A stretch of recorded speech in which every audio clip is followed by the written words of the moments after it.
Bonjour, je vous présente le mini-livre « N'accusez pas Dieu » de Kenneth E. Hagin. Chapitre 1er. Pourquoi moi ?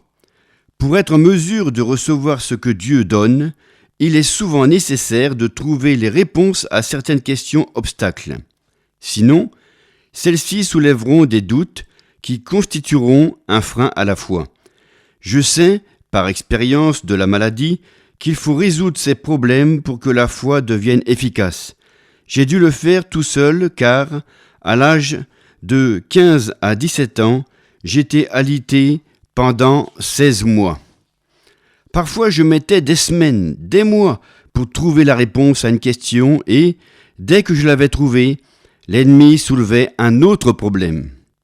Pendant une longue période, le diable s'efforçait de me faire croire que Dieu m'avait lui-même affligé et qu'il me punissait pour une faute que j'avais commise. Au début, je l'écoutais, mais je finis par lui répondre « Satan, je suis né dans cet état. Je suis né avec une malformation cardiaque et de graves troubles intérieurs. À quoi bon me punir pour quelque chose dont je ne suis même pas conscient ?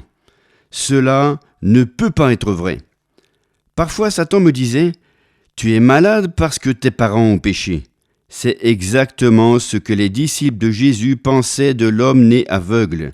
Ils demandèrent à Jésus « Maître, qui a péché, cet homme ou ses parents, pour qu'il soit né aveugle ?» Évangile de Jean, chapitre 9, verset 2. Parfois, on interprète mal la réponse de Jésus au 3e verset. Ce n'est pas à cause de son péché, ni à cause du péché de ses parents. On affirme qu'il est né aveugle pour permettre au Seigneur de le guérir. Ce n'est pas ce que déclarent les Écritures, mais que les œuvres de Dieu soient manifestées en lui. Il faut que je fasse les œuvres de celui qui m'a envoyé. Versets 3 et 4.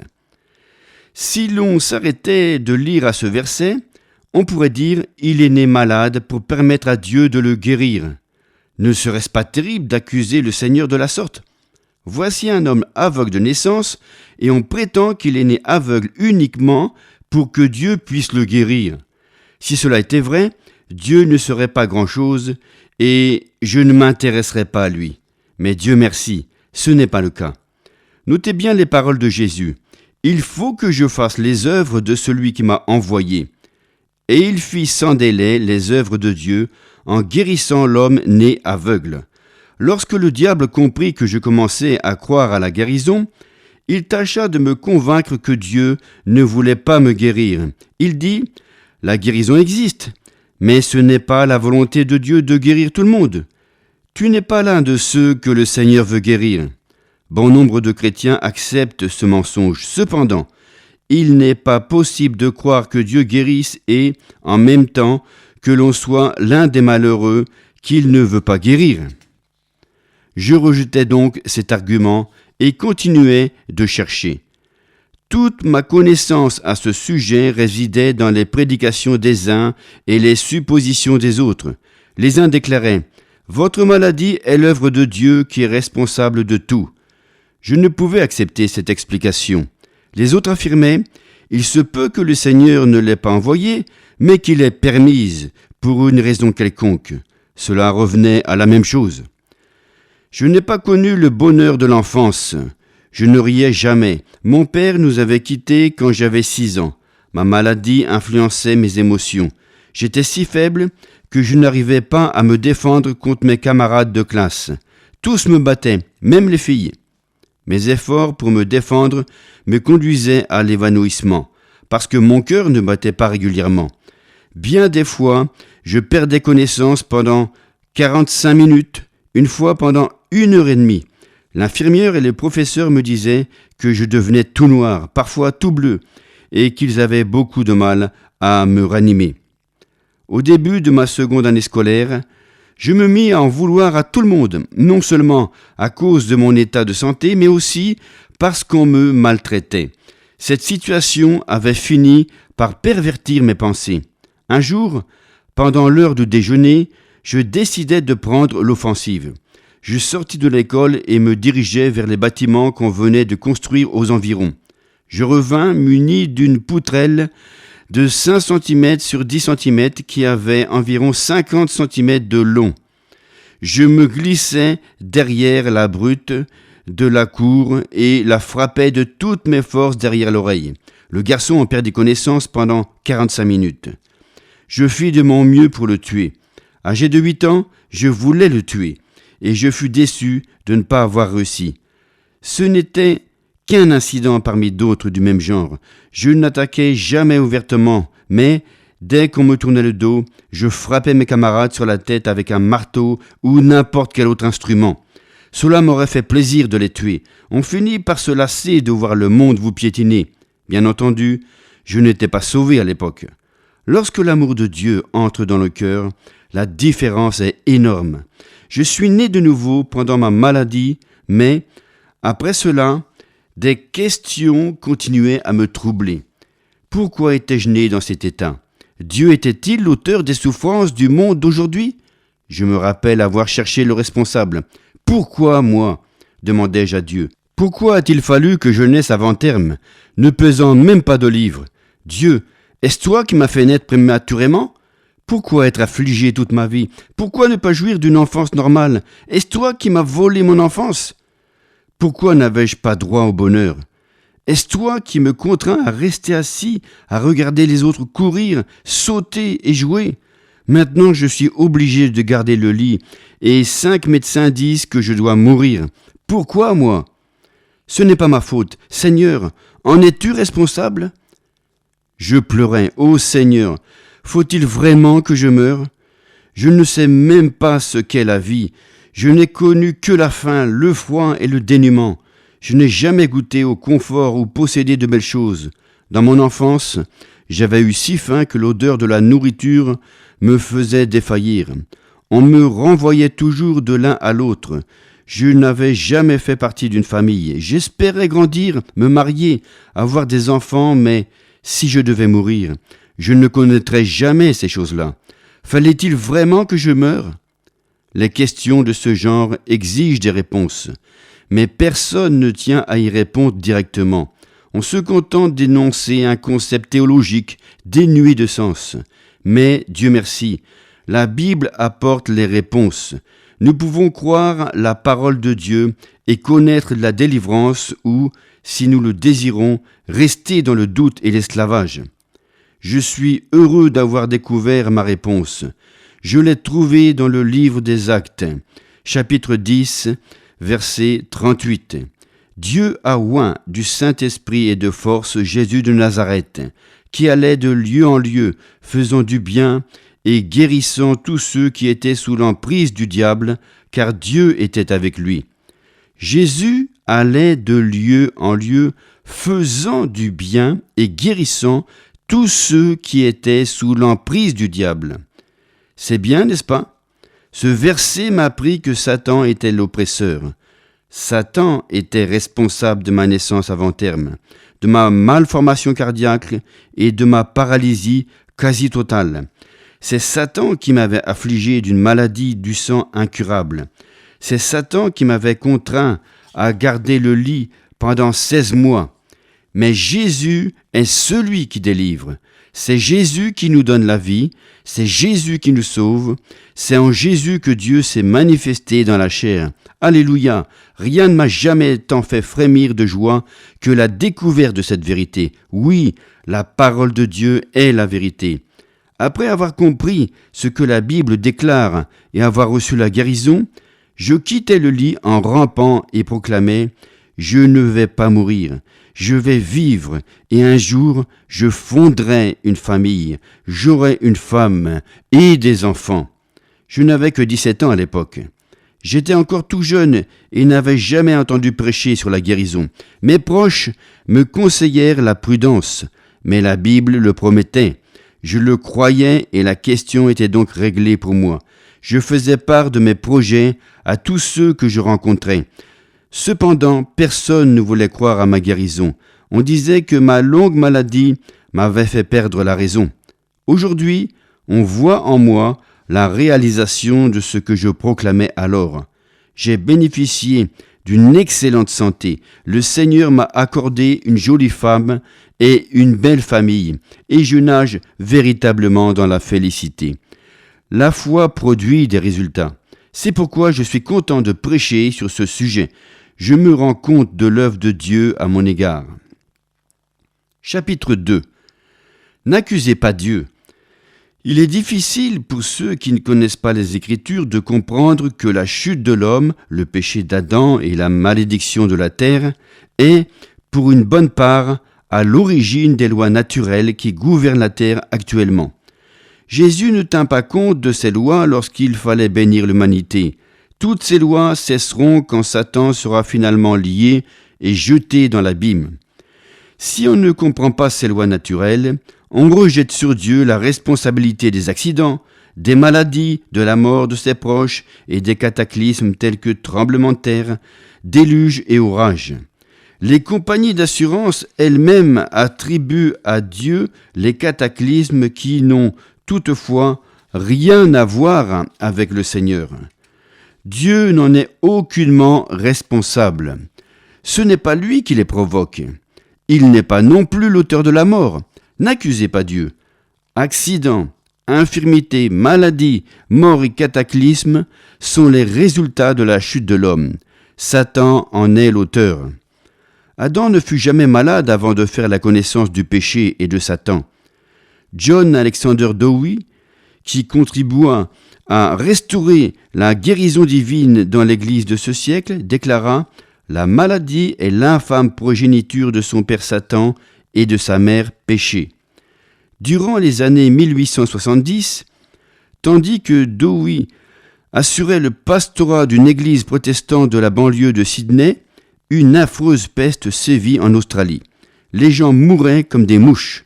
Des années plus tard, Dowie relata ces faits. Il était installé un jour dans son cabinet de travail, la tête penchée sur les bras, pleurant à chaudes larmes devant le Seigneur en lui posant des questions telles que « Seigneur, es-tu l'auteur de la maladie et de l'infirmité ? Est-ce toi qui as envoyé cette abominable peste dans notre pays ? Vas-tu laisser mourir tous mes fidèles ? D'où vient cette peste ? Qui l'a provoquée ? » Dowie avait déjà enseveli 40 fidèles. Il était sur le point d'en enterrer 4 et venait de visiter une trentaine d'autres mortellement atteints.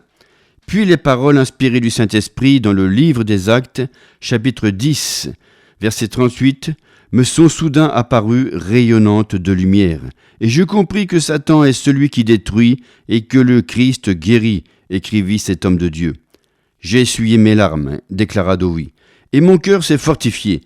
Je compris la vérité sur la guérison et la porte était grande ouverte. Je dis, Seigneur, aide-moi à prêcher la parole à tous ceux qui sont sur le point de mourir, pour qu'ils sachent qu'aujourd'hui encore, c'est Satan qui détruit et que Jésus délivre parce qu'il n'a jamais changé. Il ne fallut pas attendre longtemps. Quelques instants plus tard, 2 jeunes hommes se précipitèrent dans le cabinet de travail de Dowie en criant tout essoufflés « Venez vite, Marie est sur le point de mourir !» Dowie descendit la rue en courant, sans même s'arrêter pour prendre son chapeau. Il était furieux parce que Satan avait osé attaquer cette jeune fidèle. Il trouva la jeune fille en convulsion. Lorsque Dowie entra dans la chambre de Marie, son médecin qui avait abdiqué devant sa maladie s'apprêtait à partir. Il se retourna vers Dowie en disant « Monsieur, les voies de Dieu sont mystérieuses, n'est-ce pas ?» La parole de Dieu brûlait dans le cœur de Dowie. « La voix de Dieu !» s'écria-t-il. « Comment pouvez-vous avoir l'audace d'appeler cela la voix de Dieu ? Non, monsieur, c'est l'œuvre du diable. » Il lança un défi au médecin, qui était membre de son église. « Êtes-vous en mesure de faire la prière de la foi qui sauve les malades ?» Le médecin répondit « Vous êtes surexcité, monsieur. Il vaut mieux dire que la volonté de Dieu soit faite. » Et il s'en alla. N'est-ce pas étrange ?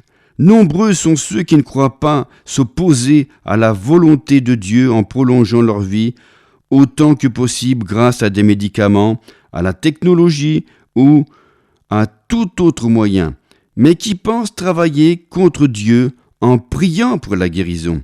Et s'ils meurent, on déclare que c'était la volonté de Dieu. Toujours en colère à cause de l'attaque de Satan, Dowie fit la prière de la foi. Les convulsions de la petite cessèrent aussitôt, et elle s'endormit si profondément que sa mère et l'infirmière pensèrent qu'elle était morte. Dowie les rassura. « Elle n'est pas morte. » Un peu plus tard, il réveilla Marie. Elle se tourna vers sa mère et s'exclama « Maman, je me sens si bien !» Se rappelant le ministère de Jésus auprès de la petite fille qu'il avait ramenée d'entre les morts, Dowie demanda « As-tu faim ?» « Oh oui, répliqua-t-elle, j'ai très faim. » Il demanda à l'infirmière de lui préparer une tasse de chocolat chaud et des tartines.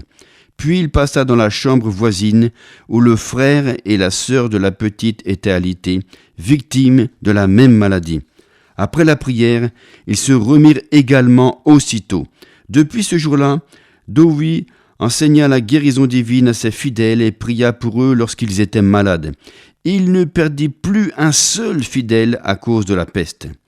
Comme je quittais la maison où le Christ, qui guérit, avait remporté la victoire, écrivit Dowie, le chant victorieux qui se fit entendre au ciel retentit de mon cœur. Cependant, j'étais très étonné de ce que je venais de faire, et encore plus de découvrir que Jésus n'avait pas changé. Et voilà ce qui explique comment je suis arrivé à prêcher l'évangile de la guérison par la foi en Jésus-Christ. Chapitre 3. Racheté de la malédiction. La Bible décrit Jésus comme celui qui délivre les hommes et les femmes, et non comme celui qui détruit.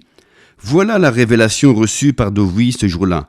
Satan est le destructeur, Jésus est notre libérateur.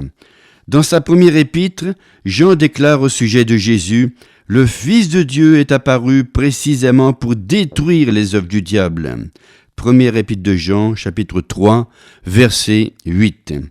Par ailleurs, en Luc 9, verset 56, il est écrit « Car le Fils de l'homme est venu, non pas pour perdre les âmes des hommes, mais pour les sauver. » Il y a 1 an ou 2, je reçus une charmante lettre d'une jeune femme qui était sur le point d'être mise en liberté conditionnelle. Elle m'écrivait qu'à l'âge de 5 ans, ses parents se séparèrent et elle dut habiter chez son père. Il vécut avec toute une succession de femmes et, à l'âge de 13 ans, cette jeune fille faisait déjà le trottoir, une prostituée, puis elle sombra dans la drogue. À 17 ans, elle épousa un homme beaucoup plus âgé qu'elle pour s'assurer de la protection et de la sécurité qu'il offrait. À 18 ans, elle eut un enfant. À 19 ans, elle fut arrêtée et incarcérée pour trafic de stupéfiants. Pendant toute cette période, j'étais très amère, dit-elle. J'accusais Dieu de la séparation de mes parents, du genre de vie que j'avais mené et de toutes les mauvaises choses qui m'étaient arrivées.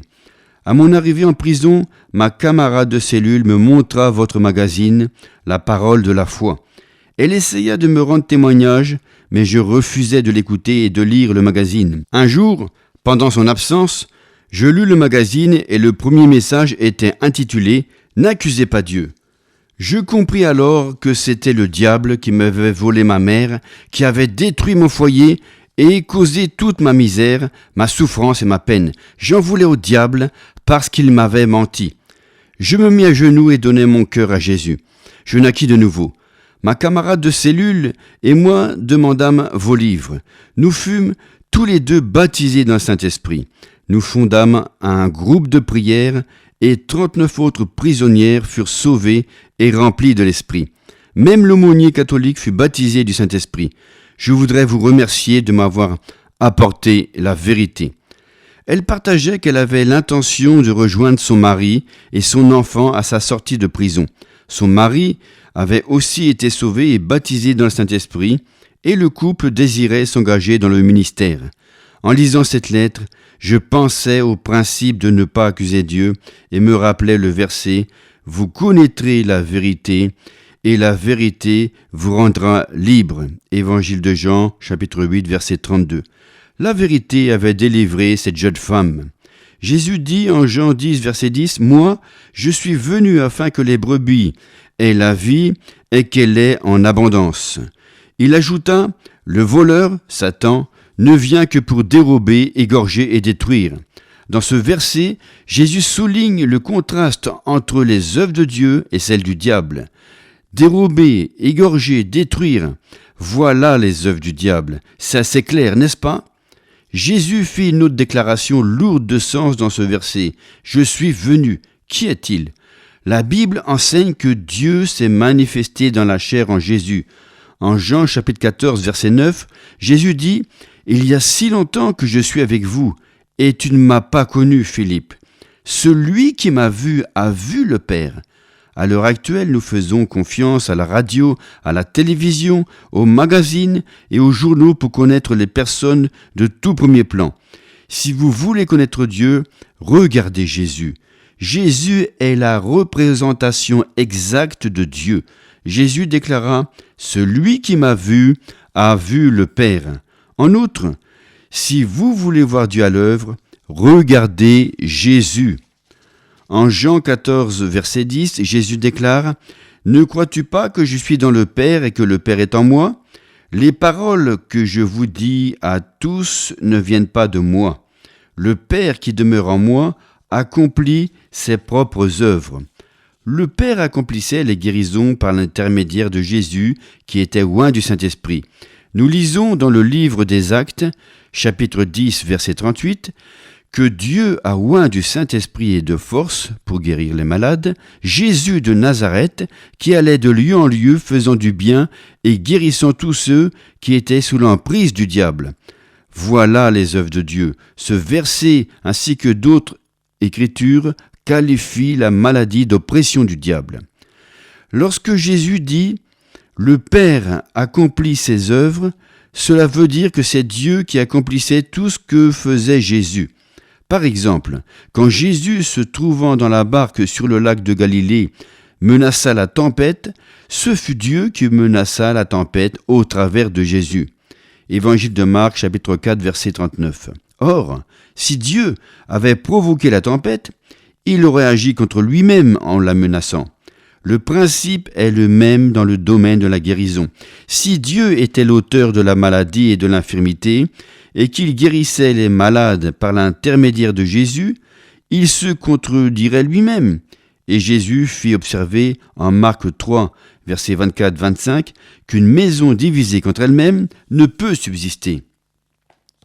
La description que Jésus nous donne du Père, au chapitre 14 de Jean, sa déclaration au verset 9 de ce chapitre, « Celui qui m'a vu a vu le Père », suivi au verset 10 de « Le Père qui demeure en moi accomplit ses propres œuvres », ainsi que le chapitre 10, verset 38 des Actes, il allait de lieu en lieu, faisant du bien et guérissant tous ceux qui étaient sous l'emprise du diable, m'empêche d'accepter la maladie et l'infirmité comme œuvre de Dieu. La nature de Dieu le Père réfute cette assertion. Jésus enseigna catégoriquement dans ces versets, confirmés par d'autres écritures, que la maladie et l'infirmité sont les œuvres de Satan. Examinons Luc chapitre 13. Par exemple, Jésus se trouvait dans une synagogue quand une femme entra qui était courbée et ne pouvait aucunement se redresser. Elle souffrait probablement de l'arthrite ou d'une maladie semblable, car elle était incapable de se redresser. Jésus lui adressa la parole et dit « Femme, tu es délivrée de ton infirmité. » Puis il lui imposa les mains. Évidemment, la puissance de guérison de Dieu fut transmise à son corps par l'imposition des mains de Jésus. Elle fut guérie aussitôt et se redressa. Le chef de la synagogue se fâcha, prétextant que Jésus avait désobéi à la loi en guérissant le jour du sabbat. En guise de réponse, Jésus fit une déclaration importante. Cette femme qui est fille d'Abraham et que Satan tenait liée depuis 18 ans, ne fallait-il pas la délivrer de cette chaîne le jour de sabbat? Verset 16. Ainsi, Jésus fit 3 observations bien distinctes. Premièrement, Satan tenait la femme liée depuis plus de 18 ans. Deuxièmement, Jésus affirma qu'il fallait la délivrer. Troisièmement, il fallait la délivrer parce qu'elle était fille d'Abraham. On pourrait en conclure que la guérison appartenait aux Juifs. Chaque fois qu'on trouve un verset qui promet la prospérité physique, matérielle ou financière, on ne manquera pas de dire « c'était exclusivement pour les Juifs ». Mais patientons un instant. Regardons l'Épître aux Galates, chapitre 3, versets 13 et 14. Christ nous a rachetés de la malédiction de la loi, étant devenu malédiction pour nous, car il est écrit « Maudit est quiconque est pendu au bois », afin que la bénédiction d'Abraham eût pour les païens son accomplissement en Jésus-Christ. Maintenant, examinons le verset 29. « Et si vous êtes à Christ, vous êtes donc la postérité d'Abraham, héritier selon la promesse. Êtes-vous à Christ? Êtes-vous à lui? Vous savez que cela ne veut pas dire que vous appartenez à la postérité physique d'Abraham ou à sa descendance physique. Mais si vous êtes à Christ, vous êtes né de nouveau. Vous êtes sa descendance spirituelle et héritier selon la promesse. Maintenant, regardons le verset 7 de ce chapitre. Reconnaissez donc que ce sont ceux qui ont la foi qui sont fils d'Abraham. Jésus a dit, il faut délivrer cette femme de son infirmité parce qu'elle est fille d'Abraham. Et Dieu dit la même chose aujourd'hui. Il ne faut pas que vous, fils et filles spirituelles d'Abraham, soyez liés par la maladie ou l'infirmité. Vous devriez être libres. Dieu merci. Jésus est venu nous racheter de l'emprise de Satan, du péché et de la maladie, parce que Jésus est venu nous racheter de la malédiction de la loi. Galates chapitre 3 verset 13. Pour savoir ce qu'est la malédiction de la loi, il faut revenir aux 5 premiers livres de l'Ancien Testament. Nous y constaterons que la malédiction de la loi comprend la pauvreté, la maladie et la mort. Dieu a fait une alliance avec les enfants d'Israël lorsqu'ils étaient en route pour la terre promise, après avoir quitté l'Égypte. Dieu les avait avertis que, s'ils refusaient de marcher selon ses lois et commandements, ils souffriraient beaucoup. Deutéronome chapitre 28, versets 15 à 68. Cependant, s'ils obéissaient, Dieu leur promit « Tu serviras l'Éternel ton Dieu, et il bénira ton pain et ton eau, et j'éloignerai la maladie du milieu de toi.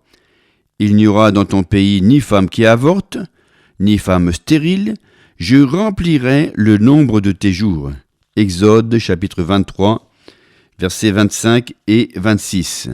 On croit qu'il faut tomber malade avant de mourir, mais Dieu n'a jamais dit ça. Dieu affirme qu'il remplira le nombre de nos jours. Il n'a jamais dit qu'on ne mourrait pas, mais qu'il n'était pas nécessaire de mourir des suites d'une maladie ou d'une infirmité. La guérison nous appartient sous les termes de la Nouvelle Alliance ou le Nouveau Testament. Comme elle était à Israël selon l'Ancien Testament, les croyants du Nouveau Testament ont été rachetés de la mort spirituelle. Nous avons été rachetés de la maladie et de la pauvreté, et nous avons la promesse que, lors de l'avènement de Jésus, la mort physique sera éliminée. Cela veut dire, pour vous personnellement, que la guérison vous appartient. Elle est à vous parce que la maladie vient de l'ennemi. Elle est à vous parce que vous êtes un enfant spirituel d'Abraham. Elle est à vous parce que la maladie est une malédiction et Christ vous a racheté de la malédiction de la loi. Chapitre 4. Ne mourrez pas de cette façon. Lors de notre arrivée dans une nouvelle paroisse au centre-nord du Texas, le pianiste de l'église me demanda d'aller voir une vieille dame connue sous le nom de grand-mère. Elle se mourait d'un cancer de l'estomac dans un hôpital des environs. Elle avait 82 ans. Nous étions en train de nous installer au presbytère et les jours passèrent. Un mercredi, j'éprouvais le besoin d'aller voir la famille de grand-mère. J'avais appris qu'on l'avait ramenée à la maison. Je ne comprenais pas pourquoi, car sa famille m'avait fait savoir qu'on la laisserait à l'hôpital jusqu'à sa mort. Je me rendis chez eux et sa fille me confirma que grand-mère avait réussi à persuader le médecin de la laisser mourir chez elle. J'allais donc voir grand-mère qui était bien au clair concernant la guérison divine. Elle avait été guérie plusieurs années auparavant et cette guérison l'avait dirigée vers le baptême dans le Saint-Esprit. Je lui dis qu'elle devait permettre à Dieu de la guérir. « Oh, frère Hagin, fit-elle, je suis sauvée, remplie de l'Esprit et prête à aller au ciel. Laissez-moi mourir en paix. » Je lui dis « Non, je ne suis pas d'accord. Ce n'est pas la volonté de Dieu que vous mouriez de cette manière.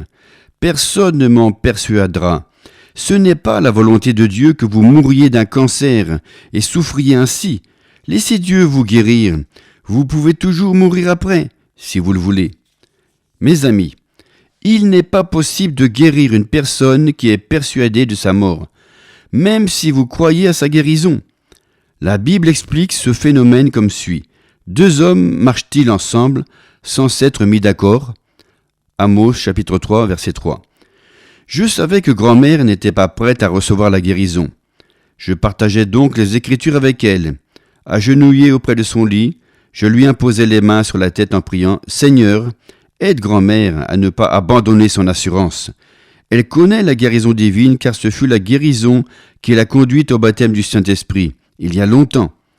Je passais la voir 2 ou 3 fois par semaine, priais pour elle, partageais les Écritures avec elle et essayais de la persuader de ne pas mourir. Elle continuait à vivre. Nous avions un culte tous les samedis soirs afin de prier pour les malades. Et toutes les 3 semaines, grand-mère disait à son gendre « Aide-moi à me lever, installe-moi dans ta voiture et conduis-moi à l'église. » Nous l'installions dans un grand fauteuil, coincé entre des oreillers du côté du piano. Bien des fois, en plein milieu de mon sermon, elle devenait si malade qu'on aurait pu penser qu'elle allait mourir. Il en allait ainsi presque toutes les 3 semaines. Je continuais à la visiter plusieurs fois par semaine. 6 mois s'écoulèrent de la sorte. Un samedi soir, au cours de ma prédication, je jetai un coup d'œil vers grand-mère et perçus quelque chose. Vous vous rappelez que Paul prêchait à Lystre et il perçut qu'un homme né infirme avait la foi pour guérir.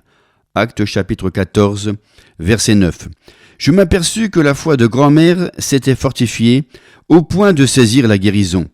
Je cessai de prêcher, fixai grand-mère du regard et dit « Grand-mère, je ne serais pas surpris de vous voir vous lever d'un bond, guérie et dansant comme une gamine de 16 ans. » Lorsque je prononçai ces paroles, je reçus une vision du Seigneur. Je me tenais devant la chaire et la vis bondir du fauteuil et danser comme un enfant.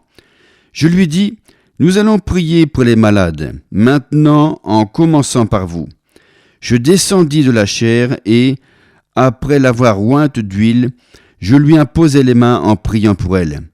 Rien ne se passa à ce moment-là et nous continuâmes à prier pour les autres. 10 minutes plus tard, j'entendis clamer « Gloire à Dieu !» Je regardai autour de moi et aperçus grand-mère qui s'était levée d'un bond. Elle courait dans la salle en dansant de joie comme une gamine de 16 ans. 1 mois plus tard, je ne la reconnaissais plus, tant elle avait bonne mine. Des années plus tard, nous étions en mission et nos enfants devaient passer l'été avec nous. De ce fait, il fallait conduire le chien de Ken Junior à la campagne à proximité de chez grand-mère. Ma femme proposa d'aller la voir. 9 ans s'étaient écoulés depuis notre dernière rencontre et grand-mère devait avoir 91 ans. Nous rendîmes visite à la fille de grand-mère, supposant que grand-mère était dans sa chambre. Finalement, ma femme demanda si nous pouvions lui dire bonjour. « Oh, fit sa fille, vous connaissez grand-mère, elle n'a pas changé. Elle court le guilledou dans la région. Elle a pris l'autobus pour rendre visite à des parents. Elle ne reste jamais chez elle. » J'appris par la suite que grand-mère mourut à 93 ans pour être avec Jésus sans avoir été malade ou infirme. Elle a vécu 11 ans de plus. La plupart des gens auraient dit « Pourquoi ne pas mourir? Après tout, Dieu ne nous permet que 70 ou 80 ans. » C'est vrai, bien sûr, on devra mourir un jour. Mais il n'est pas nécessaire de tomber malade avant de mourir si on est de la postérité spirituelle d'Abraham. Je connais la parole de Dieu et la parole de Dieu est efficace. Dans l'Ancien Testament, Dieu a mis devant les enfants d'Israël la vie et la mort. Il dit « J'en prends aujourd'hui à témoin contre vous le ciel et la terre. J'ai mis devant vous la vie et la mort, la bénédiction et la malédiction. Choisissez la vie afin que vous viviez, vous et votre postérité. » Deutéronome chapitre 30 verset 19. Chapitre 5. Les choses cachées. On m'a demandé pourquoi certains de mes proches n'avaient pas été guéris. J'ai posé la question au Seigneur qui m'a répondu « C'est un secret entre eux et moi. Cela ne te regarde pas. N'y pense même pas. Continue de prêcher la guérison. » Il y a parfois une raison cachée pour laquelle on ne guérit pas. En Deutéronome chapitre 29, verset 29, la parole déclare « Les choses cachées sont à l'Éternel notre Dieu. Les choses révélées sont à nous. » À l'époque où ma sœur mourut âgée de 55 ans à la suite d'un cancer, j'étais un jour allongé sur mon lit en train de méditer. Soudain, j'eus l'impression de sortir de mon corps et d'être enlevé au ciel. Je vis ma sœur et Jésus qui s'entretenaient debout.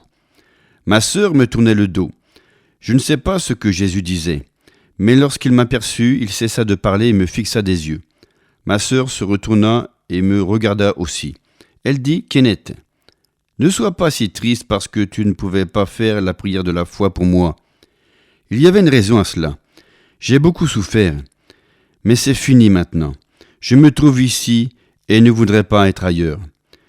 Tu ne pouvais pas m'aider, mais tu peux aider Joy, sa fille. » En esprit, je me vis prier pour ma nièce le dimanche suivant.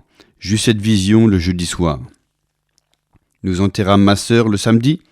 Le dimanche soir, le pasteur me dit « Je ne sais pas ce qui se passe, mais le Seigneur veut t'utiliser, frère Egin. Sens-toi libre. » Je partageais donc ma vision avec la congrégation. J'invitais Joy à s'approcher de moi. Elle avait subi de nombreux traitements de choc et marchait comme un robot. Il fallait lui donner des instructions aussi élémentaires que « Baisse le bras, ferme la bouche ». Je dus ordonner à 3 démons de sortir d'elle. L'expression de son visage se transforma. Elle fut complètement délivrée. Je ne sais toujours pas pourquoi j'ai été incapable d'aider ma sœur, mais nous savons, d'après les Écritures, que le Seigneur est sans reproche dans cette mort. J'ai connu un pasteur qui aimait prêcher que la guérison appartient à nous tous. Une femme lui demanda « Comment pouvez-vous déclarer que c'est la volonté de Dieu de guérir tout le monde, étant donné que vous avez perdu votre fille unique à l'âge de 13 ans ?» Le pasteur répliqua « Tout d'abord, si nous avions su alors ce que nous savons aujourd'hui, elle ne serait pas morte. Puis, nous ne l'avons pas perdue. Elle est dans la maison de notre Père. Troisièmement, nous n'avons pas perdu la bataille. Nous n'en avons perdu qu'une seule partie. Je tiens ferme dans la foi. » Souvent, nous attendons trop longtemps. L'espérance fait dire « Un jour, je guérirai ». La foi du cœur déclare « La guérison m'appartient dès à présent ». Environ 7 ans après la mort prématurée d'une femme de pasteur à la suite d'un cancer, j'animais une réunion dans son ancienne église. L'ombre de la mort y planait toujours. Cette mort continuait à troubler les fidèles. Après une semaine entière d'enseignement à cet endroit, le pasteur me dit « Tu m'as ôté un fardeau concernant la mort de ma femme. Elle travaillait dans le ministère avec moi. C'était une vraie femme de Dieu qui consacrait beaucoup de temps à la prière. J'ai blâmé Dieu pour sa mort. Mais elle n'a jamais accepté qu'elle était guérie. Elle croyait toujours qu'elle guérirait un jour. Elle reportait toujours sa guérison au lendemain et la maladie prit le dessus. Elle s'est éteinte en disant « Je crois que Dieu me guérira ». À l'époque, je crus que c'était cela la foi, fit le pasteur. Mais maintenant, je comprends que cela n'était pas la foi de la Bible. Les chrétiens ne profitent pas de ce qui leur appartient. Soit qu'ils ne savent pas profiter de ce qui leur appartient, soit qu'ils ne savent même pas ce qui leur appartient. La délivrance est à nous maintenant. Pas un jour, quelque part, dans un avenir lointain. Nous n'aurons pas besoin de guérison au ciel ou pendant le millénium. La guérison nous appartient dans ce monde, dans notre dimension actuelle, dans notre présente vie, parce que Jésus a obtenu la guérison pour le corps en même temps que le salut de l'âme. Dieu n'a pas uniquement chargé Jésus de nos péchés, de nos infirmités et de nos maladies, mais lui a fait aussi porter les causes de ces maladies et de ces infirmités. Si vous voulez recevoir Jésus dans votre cœur, déclarez à haute voix ce qui suit. « Bien-aimé Père Céleste, je viens à toi au nom de Jésus-Christ. Ta parole déclare Je ne mettrai pas dehors celui qui vient à moi. Jean 6, 37. C'est pourquoi je crois que tu ne me repousses pas, mais que tu m'acceptes. Je t'en remercie. Ta parole déclare aussi « Quiconque invoquera le nom du Seigneur sera sauvé ». Romains 10, 13. Je fais appel à ton nom et je sais que je suis sauvé. Il est également écrit « Si tu confesses de ta bouche le Seigneur Jésus, et si tu crois dans ton cœur que Dieu l'a ressuscité d'entre les morts, tu seras sauvé. Car c'est en croyant du cœur qu'on parvient à la justice, et c'est en confessant de la bouche qu'on parvient au salut. » Romains 10, 9. Je crois de tout mon cœur que Jésus-Christ est le Fils de Dieu. Je crois que Dieu l'a ressuscité d'entre les morts pour me rendre juste devant lui. Et je confesse maintenant qu'il est mon Seigneur. Merci Seigneur. Maintenant, pour vous rappeler du jour où vous venez de faire cette déclaration de foi à votre Père Céleste, je vous propose d'inscrire cette date dans votre Bible ou sur une feuille de papier avec votre signature. Écrivez-nous aussi pour nous témoigner de cela et de ce que cet audiobook vous a apporté. Ce sera vraiment une joie pour nous. Voici l'adresse. Édition Victoire. BP 1357 06006 Nice CEDEX 1 France. Notre contact email info édition Victoire, édition au pluriel et c'est attaché, éditionvictoire.com. Je répète, info au singulier, @éditionvictoire.com. Au revoir.